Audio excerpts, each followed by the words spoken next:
नमस्कार, मी सुमित शंकर सावंत आणि तुम्ही पाहताय TV9 Marathi 8 PM special report या बुलेटिनमध्ये तुमचं स्वागत। निवडणुकांच्या तोंडावर पुन्हा एकदा पेन्शनचा मुद्दा केंद्रस्थानी येण्याची चिन्ह आहेत, कारण उद्धव ठाकरेंनी महाविकास आघाडीचं सरकार आल्यावर जुनी पेन्शन योजना लागू करण्याचा वायदा केलाय। तर दुसरीकडे मंत्री केसरकर पेन्शन आंदोलकांच्या भेटीला गेल्यानंतर याच मुद्द्यावरून गोंधळ झाल्याचं समोर आलंय। पाहूयात।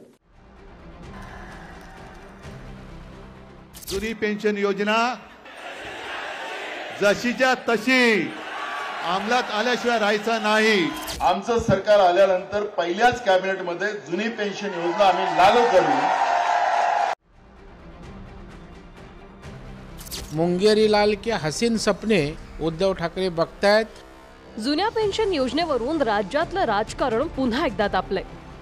मविया सरकार आल्यानंतर जुनी पेन्शन योजना जशीच्या तशी लागू करण्याचं वचन शिर्डीतील महाअधिवेशनात उद्धव ठाकरेंनी कर्मचाऱ्यांना दिले। दरम्यान त्यांच्या आश्वासनानंतर सत्ताधाऱ्यांनीही उद्धव ठाकरेंवर पलटवार करत जोरदार टोला लगावलाय।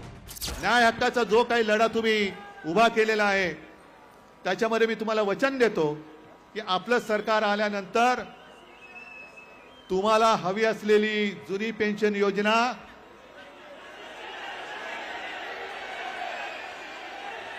कशी जशीच्या तशी अंमलात आल्याशिवाय राहायचं नाही। पण ही जबाबदारी हा मी शब्द दिलेला आहे, हा शब्द दिलाय, पण या शब्दाची ताकद तुम्ही आहात।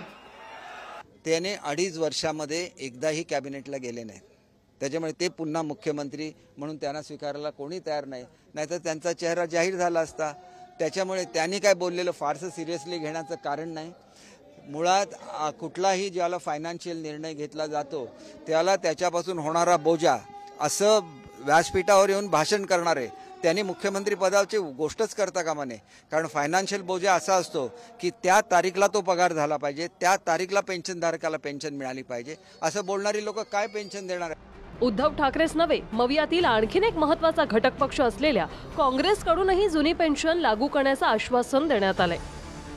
कॅबिनेटच्या पहिल्याच बैठकीत जुनी पेन्शन योजनेचा प्रश्न मार्गी लावणार असल्याचं नाना पटोलेंनीही म्हटलंय। महाराष्ट्रामध्ये आमचं सरकार आल्यानंतर पहिल्याच कॅबिनेटमध्ये जुनी पेन्शन योजना आम्ही लागू करू आणि